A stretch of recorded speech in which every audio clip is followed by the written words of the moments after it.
Happy Wednesday, everyone. It's an honor and a pleasure to be here, as always.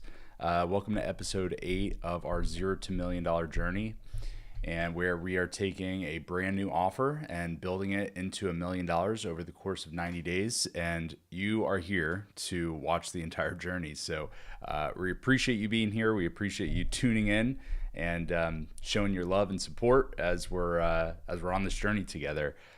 This is episode 8 and officially day 10 of this journey.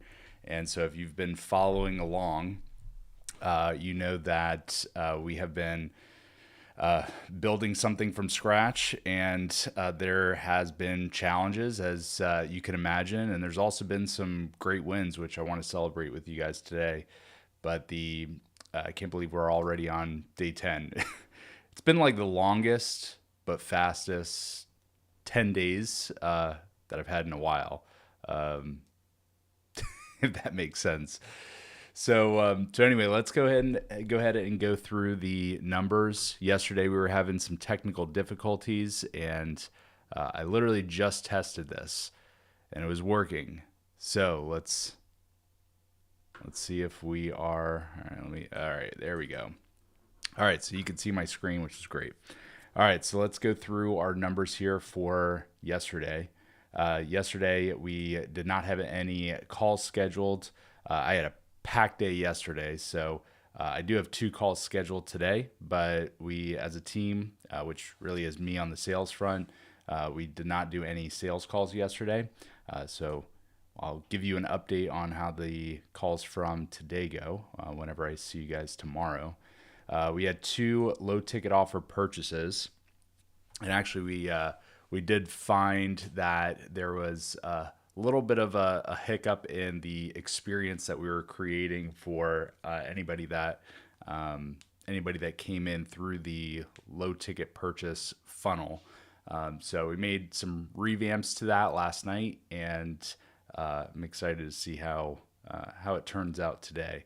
Without going too much into detail, it's just a couple of tweaks, but it's part of our philosophy to split test and tweak things along the way, and keep a diary of like what are the things that we're testing on a regular basis. And it's impossible to test unless you have reporting, unless you're tracking it. So the whole idea behind split testing is to change one variable and see what impact that has on a main metric. So again, we want to make sure that we're tracking everything. And just to give you a sense here, I think I actually have this pulled up. I'll give you a sense of kind of what our funnel looks like right now, current state, and ultimately what we actually, I'll show you this. So this is what a general life cycle stage looks like inside of HubSpot. So life cycle stages, the way we define life cycle stages inside of HubSpot is what is the furthest along the journey that we have taken that particular contact or that particular account. And so the standard life cycle stages are subscriber, lead, MQL, SQL, opportunity, customer, and evangelist, and then also D class. So we do have one more life cycle stage added to our system when we launch the low ticket offer funnel. So actually, let me just explain this really quick on how this all works, because life cycle stage is something that there's a lot of confusion around. So if we define life cycle stage as the furthest along the journey that we take somebody, what this allows us to do, and by the way, life cycle stage is built in to lots of different parts of the HubSpot ecosystem and like their overall like architecture. So really good for reports. If you're using the marketing hub, you can track your ads and your ad spend against all these different life cycle stages. So if you want to see, I want to see my cost per opportunity over the last 90 days. Well, you have to define what an opportunity means, and I'll share with you what our definition of that is. You could do the same thing with, the cost per lead, cost per MQL, cost per SQL. And the way that we define this is sometimes it can be a linear journey where a lead literally goes from a subscriber, which would be like a newsletter subscriber where maybe they're just giving an email, but they're not like fully opting in to take part in a sales process. So that would be like pre-lead. The contact becomes a lead when there's some sort of inquiry or some sort of identification of like, okay, there's a meaningful opportunity to explore. And I don't want to confuse the naming convention here. So there's a potential of this being a qualified lead going through the system. That's really how we define lead. So the linear journey of a lead becoming either an MQL or an SQL, generally, if it is a more linear journey, it would be an MQL first, which is a marketing qualified lead, going into a sales qualified lead, which would then turn into an opportunity. Now, there is the potential in most companies and most sales processes that we've seen and we've helped develop to go from a lead to, let's say, an MQL to directly into an opportunity and skip the SQL stage. There is also the possibility of a lead going directly into an SQL and then going directly into an opportunity. So I'll walk through what the difference is. So MQL and SQL, those are both qualified leads, and the qualification level might be slightly different because of the method or the methodology of the qualification. So if it's an MQL, we know that it was qualified by some form of marketing. So just an example of what this might look like. Let's say you have, at the beginning of your funnel, you have an opt-in, and then that opt-in drives to some sort of application, or maybe in the opt-in, there is an application. Maybe there's 4 or 5 questions that you ask to determine, all right, is this a high graded application, or is it a disqualified application, right? So if you have something like that inside of your process, then the output of that ideally are MQLs, where they meet certain criteria based on the answers to those questions inside of the application. And assuming that they hit those criteria, they become an MQL. Now, generally what happens, at least with most sales processes that that we've seen and that we built, and also is the case for us as well, there's certain, so if the application is favorable and they don't get disqualified from the application, they become an MQL. The next step of the process for that prospect inside of that marketing funnel is to book a call. When they book a call, they are still an MQL, and they don't become an opportunity until they get into the closer's hands. So think about like the purpose of the setter engine. The setter engine is meant to qualify a lead and get that lead onto the closer's calendar so that the closer can determine, is this a meaningful opportunity or not? There is always the possibility of a setter or the setter engine, whether it be by way of an application that's determining MQL status, or a setter reaching out determining SQL status, which I'll talk about again here in a second. There's always the potential of that lead getting into the closer's calendar, and then the closer saying, this actually isn't a good opportunity, or this is a qualified lead, but there's not an opportunity. Maybe it's because there's not urgency, or the timing isn't right, or whatever the case may be. So if a closer disqualifies a lead from the sales process in a call where they received an MQL or an SQL, if they disqualify that lead, it's technically still an MQL or an SQL, depending on how they came into that call with the closer, or that meeting with the closer. It's only when the closer says, okay, this is a prospect that I am going to pitch, I'm intending on making an offer to them, that is the moment that the lead turns into, or that prospect turns into, from a MQL or an SQL into an opportunity. So it's an identified opportunity that the closer has the discernment in order to make on whether or not this is an opportunity or not. So, and then of course, assuming that they make the sale, they turn into a customer. So MQL again is qualified by the marketing funnel, and that was the methodology of getting to the closer's calendar and getting it, kind of handing off the baton of responsibility to the closer.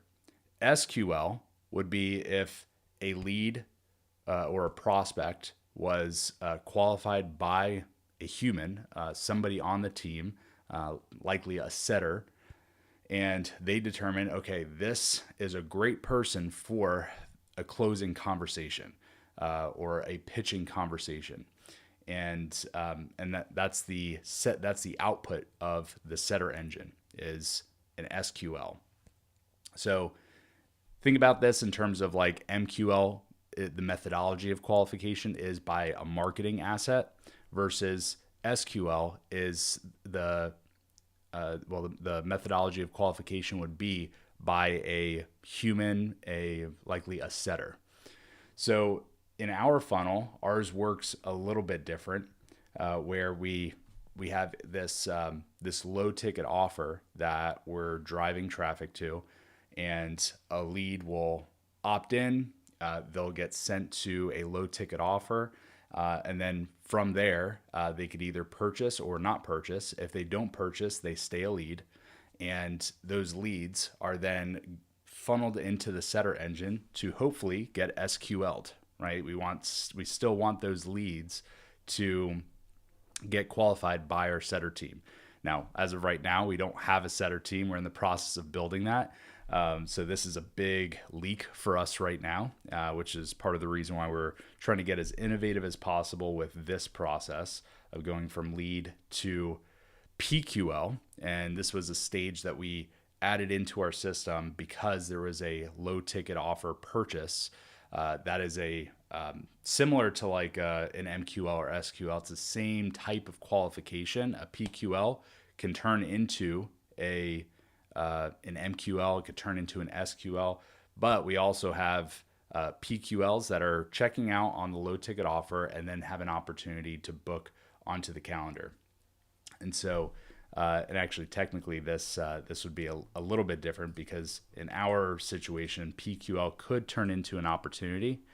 If they don't book onto the calendar from the marketing funnel, then PQL could also get SQL'd.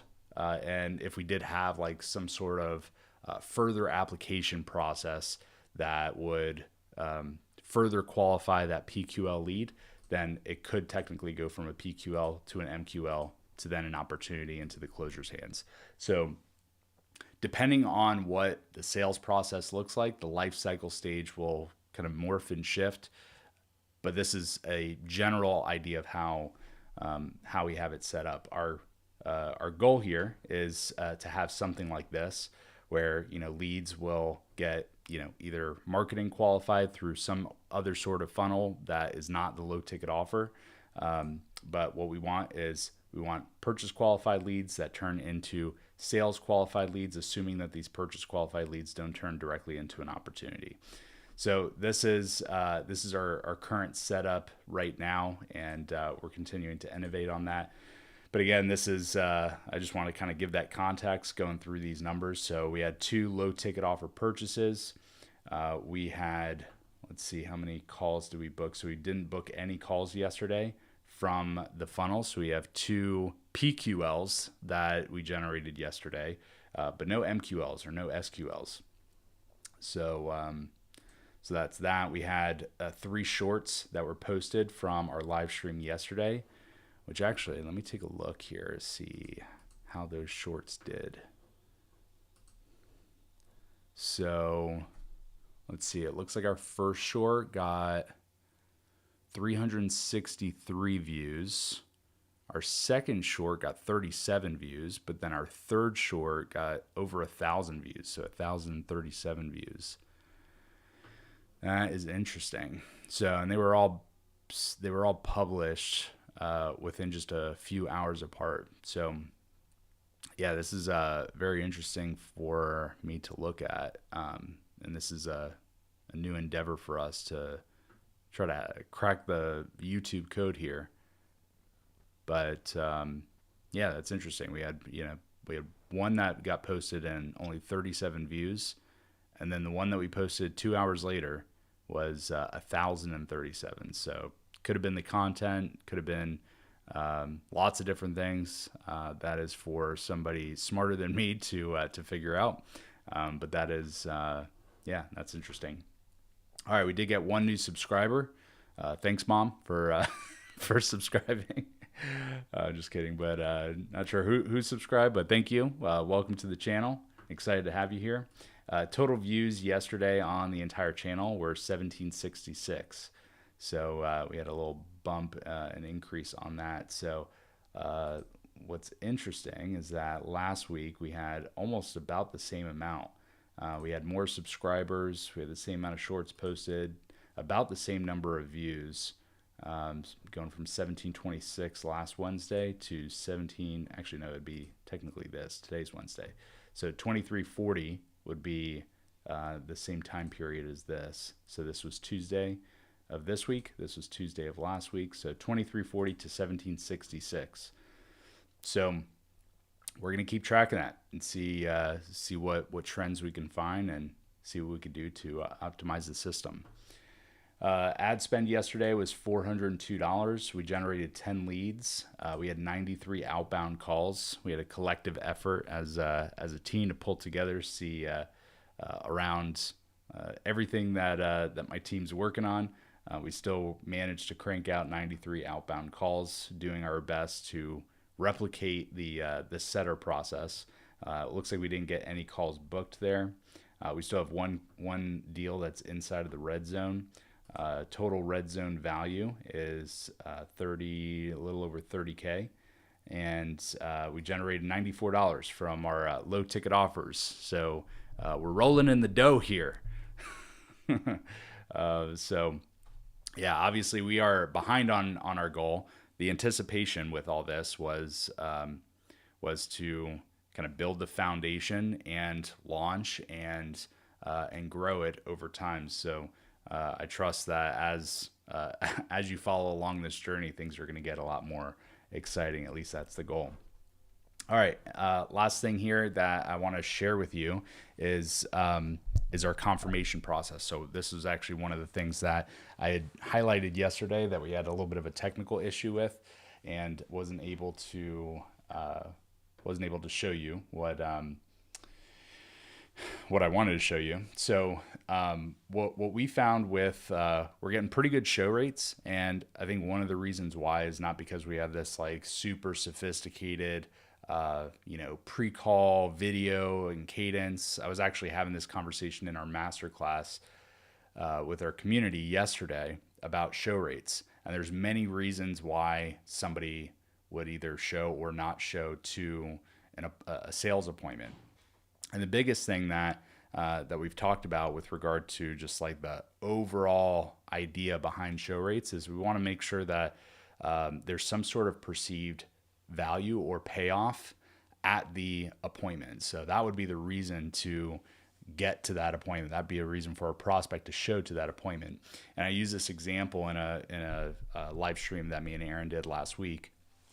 And I have a buddy of mine that's a chiropractor, and I asked him one time, I was like, hey, what's your show rate to, for your patients to show up to your office and, get chiropractic services? And he's like, well, it depends on if they're in pain or not. And so, yeah, it was interesting because, those that are in pain, 100% show rate. They show all the time. If they have a problem that they need solved and they believe that showing up to that appointment will get them out of pain and essentially give them a solution for the problem that they're having, 100% show rate. However, if somebody's just going in for a normal routine adjustment or whatever the case may be, where there's like not this massive like benefit or problem being solved, show rate suffers and is 75-80%, somewhere around there, which is not too different than probably what most businesses like yours, if you're watching, experience. And so I just thought that was interesting, because a big part of that was, do they believe that showing up to this call or showing up to this meeting is going to solve a problem for them? And so we talked about on the masterclass yesterday just how important it is to, whenever we're setting an appointment, whether it's set by the marketing funnel, whether it's set by an actual setter, we want to position what they're going to receive as a step forward in the direction of them solving that problem. And so one of the processes that we've been running for a while and that we've seen work across many different companies and many different sales processes, and show rate is a not a unique problem, but there's slight differences and therefore a unique solution that each company has, depending on your offer, depending on your audience, depending on how the leads come in and the experience that they have, all the way through the marketing process and the marketing funnel to the point where they actually get a call booked, and also what happens in between that call being booked and the time that they actually show. So whether it be certain educational assets that you're putting in front of them, certain framing of the call, all those things are important and are also going to be slightly different depending on what your audience is and the level of sophistication of the prospect, but also of the offer, like how nuanced is the actual offer itself. So if it's a more comprehensive or complex offer, it might require some more education for the prospect to understand, okay, I'm clear on how and why this company that I have this meeting with can solve my problem. So that part varies. However, a process that we found just to be a winning process across hundreds of different companies is having a confirmation process. And so that's what I want to show you today is what it actually looks like inside of HubSpot to run the confirmation process all within HubSpot using actually one of the new objects that HubSpot came out with, which is the appointment object. Now, up until a few months ago, when this appointment object came out, there was a more complicated workflow in order to make sure that we have all of the data inside of HubSpot of how many appointments were actually confirmed, how many of them were never confirmed, how many of them canceled, and how many of them canceled on the confirmation call because of the confirmation, how many of them canceled because they didn't get a confirmation, right? So there's many different paths that a prospect can take through that journey. And so we want to account for all of those, and we want to be able to have reporting on the back side of that to be able to see how effective is our confirmation process. Now, just general best practices here that we found is that the confirmation process should not be just, hey, confirming your appointment for tomorrow at 4:00. Are we still good? Yep. Okay. We'll see you tomorrow. Right. That's pretty boring. And it also doesn't hit that main thing, which is, hey, we're going to solve your problem, or you definitely want to show up to this, because on the other side of it is you being able to, again, solve the problem or get to a solution for a constraint that exists for you, and we're the obvious choice to make to solving that particular problem. So if that's the way that setters set, where they say, hey, I'm going to get you set up with, this XYZ closer, and here's the reason why you want to show up to that call. First of all, you're in great hands with this closer, and chances are the setter wouldn't be calling them a closer. They'd be calling them by their name, but let's just call the closer Johnny. right? So, hey, you're in great hands with Johnny. Johnny, just so you know, has been doing this for a really long time. He's amazing at what he does, and exactly what you just shared with me about what it is that you're trying to get accomplished. I know that Johnny's going to be able to guide you in the right direction, whether we decide to work with you or not, or whether the offer that we have and specifically what we do could be a good fit for you. That's really for Johnny to understand and discern and make a decision on. But either way, I know he's going to be able to guide you in the right direction because he is used to talking to people like you that have the same exact problem. So you're in great hands, right? So if that's the way that a setter would set for the closer, we also want the confirmation specialist or whoever's responsible for confirming the appointment. We also want them to kind of echo that same sentiment about what this appointment really means to them. So confirmation specialist is not just, all right, we all good for tomorrow at 4? All right, great. See ya. It's more so, hey, thanks for confirming your appointment. Just so you know, I saw that you're, linked up with Johnny, and Johnny's, ready to rock and roll for you tomorrow at 4. I just got to say, you're in wonderful hands with Johnny. I saw that, I just was reading through the notes here, and looks like, some of the things that you're struggling with are X, Y, Z. Yeah, I just got to tell you, like, you really are in great hands with Johnny. He's one of our best, and this is a problem that he's extremely intimate with, where I know he's going to be able to give you some valuable insights. So I can't wait to hear about how this call goes for you, because I think it could be potentially life-changing for you, or it could be transformational for you.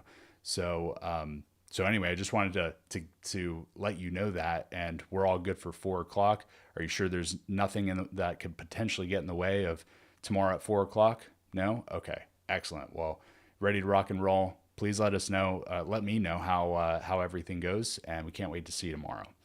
Right. So, and obviously that was just kind of like off the cuff. You might have your own script for something like that. However, that's like the essence of what we want to get accomplished on the confirmation call beyond just confirming the appointment. So it really should be a call that is, that's really setting up the next call in a way that's elevating the closer, whoever they're meeting with, to, I call it godlike status, where it's like, holy cow, I can't believe you got onto their calendar, right? So that's what we want to create. So just in terms of like a strategic way of doing the confirmation calls, that's an important piece.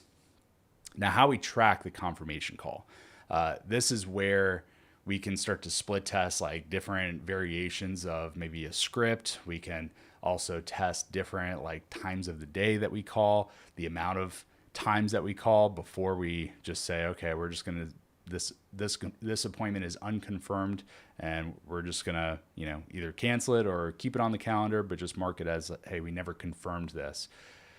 We want to be able to see what impact the confirmation process actually has on the show rate. So up here on the screen, I have a test lead, and I did go ahead and book an appointment here. Let me just see if it loaded.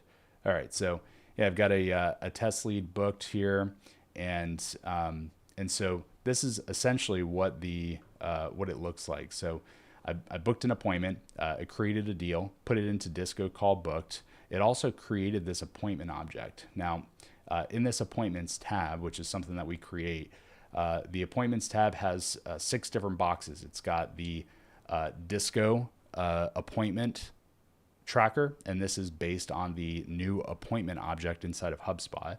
And we can see the different stages here that, once they're 24 hours out, 48 hours out, canceled by us, canceled by them, confirmed. Those are the outcomes of kind of this pipeline. So there is a specific pipeline for the confirmation specialist using the appointment object. And this is the contact properties that are associated with that discovery call. So what time it's booked for, what the outcome is, what the current confirmation status is, which could be pending confirmation, which is where it stays all the way up until about 10 minutes before the appointment. And if it's still in pending confirmation, in other words, we didn't confirm that appointment, it'll move to never confirmed. But whenever we do the appointment or whenever we do the confirmation call, it could end up being confirmed, but it could also end up being canceled. So we want to have an option for that as well. And then this right here is the the deal object, where we're pulling the information from the deal object. And we like to track the discovery call, the closing call, all the different kind of types of calls that are necessary in order to be able to close that deal. We want all of those associated not just with the contact record, but also with the deal record, because especially if you're running a process, or in your business, you have the potential of a contact having multiple deals. So in other words, if there's upsell opportunities or renewal opportunities or back end offers or whatever the case may be, there's going to be a situation where that contact has multiple deals. And so that's why we want to stamp on that particular deal what are the calls, or what are the sales conversations and the outcome of all those conversations. What did it take to actually close this deal? So that's why we want to house some properties on the deal record, which is explained right here. Same thing for the closer calls. So we have essentially the same exact thing for the closer calls. And all we do here is the confirmation specialist will get assigned. There's an actual HubSpot user property called confirmation owner, and whoever's responsible for confirming that appointment will get assigned to them. And then their role is literally just going through this list and or going through their pipeline and coming into this appointment object. And if it's let's say confirmed, just updating it to confirmed. And what that also does is it also updates all of these. And there's a little bit of a delay in this workflow, so it might take a minute or two for everything to update. But this is going to update to actually, this will stay scheduled. This confirmation status will update to confirmed. There's also a deal tag that pops up on the actual deal pipeline. So generally closers are working out of the deal pipeline. So there's a tag that inside of the Disco booked stage, there's all the appointments that they have upcoming. So they'll be able to see just at a glance, looking at their pipeline, what are the deals that are confirmed, what are the deals that are not confirmed. And I can probably show you an example here of what that looks like. So you can see right here, appointment confirmed. Right, so these are that's just something that I wanted to share with you in terms of how we're able to get a pretty high show rate. Now, obviously, we don't have a ton of volume here, and this is why this process should be scalable. So, in other words, as we have, even if we had 20 calls booked onto the calendar, this would be the most important process that we would run when it comes to show rate, beyond some of the assets that we would want to share with them. If there's any pre-call videos or anything that we would want them to fill out leading up to that call, right, which may or may not be important to your process. But the thing that just stands true across every sales process that I've seen that makes the biggest difference, that can be plugged in and consistent across many different types of industries and businesses and sales processes, is this confirmation process and being able to track the effectiveness of that confirmation process. So that's how we do it inside of HubSpot. Thought I would just kind of tease that and show you a little bit about how that's set up. And by the way, one of the things that we do inside of our Momentum Blueprint community is we actually teach exactly step by step how to build this out inside of HubSpot. So that's the value proposition of when we build something like this, or when we're using something like this. We also want to package that up and turn that into a course module of like, this is how to build the confirmation process all inside of HubSpot, with the different workflows and the different triggers and different properties that are associated, building out that appointment object. So a lot of the clients that we have brought into the community as of today are on HubSpot. Not all of them, but most of them are on HubSpot. And this is the type of stuff that they want to learn from us. So one last thing here, that just kind of celebrating some wins. So this is our school group here, and we inside of the school group, we have the different classrooms of like all the different engines. We've got our calendar of our 3 weekly calls that we do as a group. But one of the things that I'm inspired and excited about, and what's keeping me really motivated to continue driving sales and also inviting people into this community, assuming that it's a good fit, is that we're getting some phenomenal feedback. So in terms of the experience that we're creating on the backside of this, which huge shout out to our sales momentum team.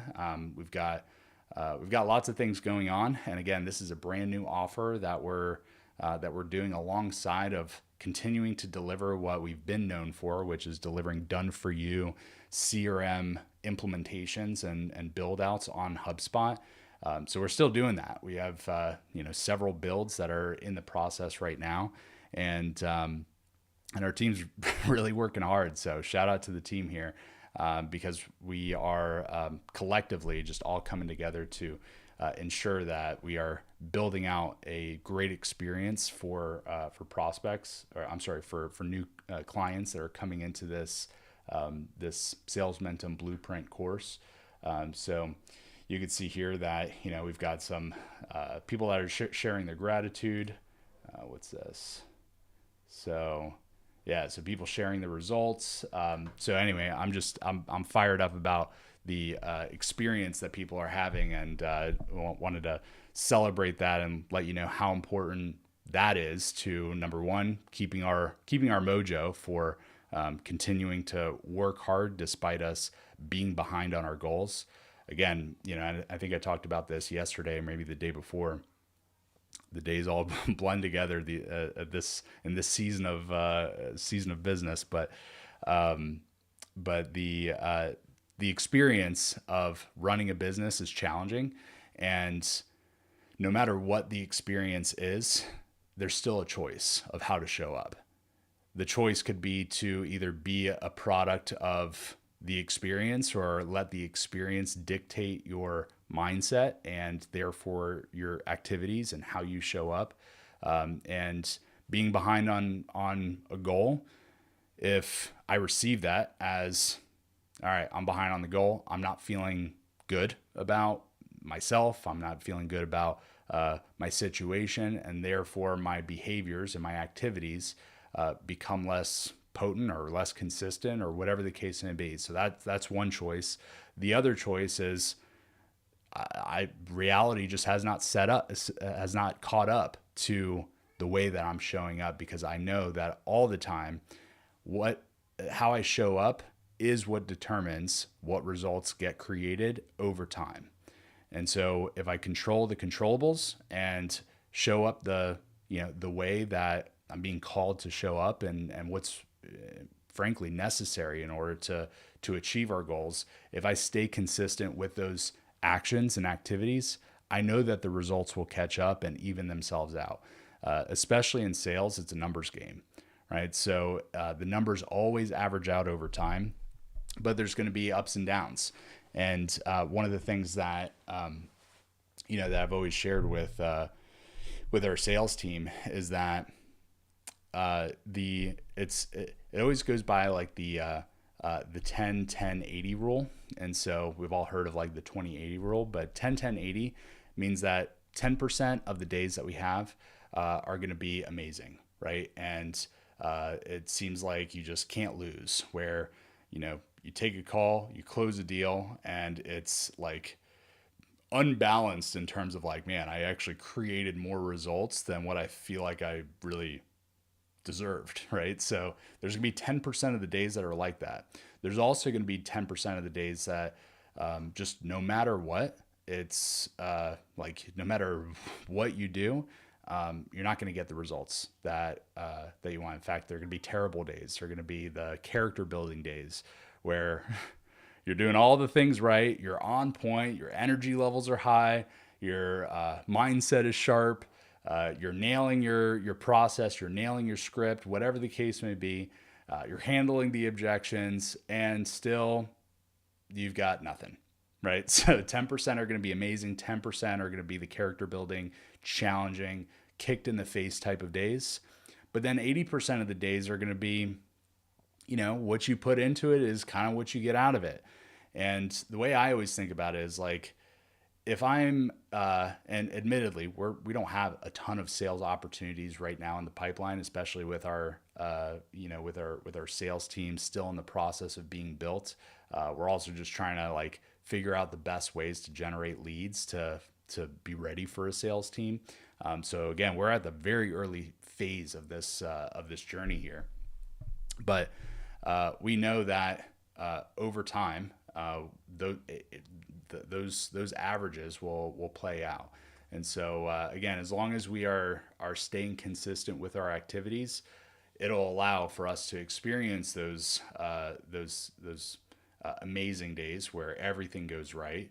We'll also have to just accept that we are going to have some days that we'll do everything right, but we get terrible results. And then we know over time, 80% of the days are going to be exactly what we get out of it, exactly what we put into it, or at least a reflection of that. So those are a couple of thoughts that I have going into today. And yesterday was quite a busy day, which we quite a busy day on other things outside of this. So I feel like this is a day where I'm kind of shifting back into the gear of, creating more content. I've got some sales conversations. I've got the group call with our communities. So I'm looking forward to today. I'm excited to hear about the wins for our clients, and that's just another thing that I'm just really passionate about. Is I love the experience of somebody coming into our program one way and leaving another, or becoming another while they're in the, we hope to retain lots of clients over time. That's certainly our goal and, our intention, and we want to create an experience that would be hard to let go and hard to leave. So we hope that over time we're going to retain lots and lots of clients. That's our expectation we're having of ourselves.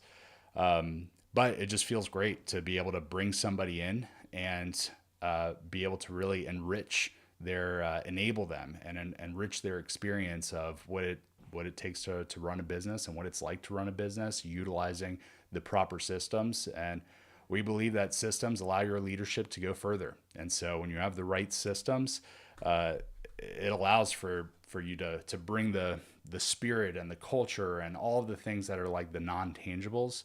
It allows you to bring that in, which then creates an amazing place for people to build their world inside of the world that you're creating in the sales organization. So that's what we're doing here, and what we're 100% committed to, and 100% committed to serving our clients in that way, so that they can do the same thing. So with that being said, thanks for tuning in. Chris, what's up, dude? Thanks for always showing up and sharing some love. And yeah, if you're with me in any of these live streams and you're joining live, hit me up with a comment. Let me know that you're here. Let me know that you're engaging. Let me know also what you like, maybe what you don't like. We are totally open to your feedback, and this is a relationship that we're building. So I want to build this relationship with you, even though I'm sitting in front of a camera and you're sitting in front of a screen. There is the potential. I believe in our relationship. So there is a potential of us, building this relationship through this medium. So all it takes is just, a little bit of interfacing with the comments, and that'll certainly be a big help. So I'm glad our tech worked today. We are getting better. We are learning. We're building this airplane as we're flying it. So I hope you're enjoying the journey as you're coming along for the ride with us. And that is the end of our live stream today for episode 8. I will see you tomorrow, which will be day 11 in this journey, and will be episode 9 here on YouTube. So with that being said, have an amazing Wednesday. Much love, and see you guys tomorrow.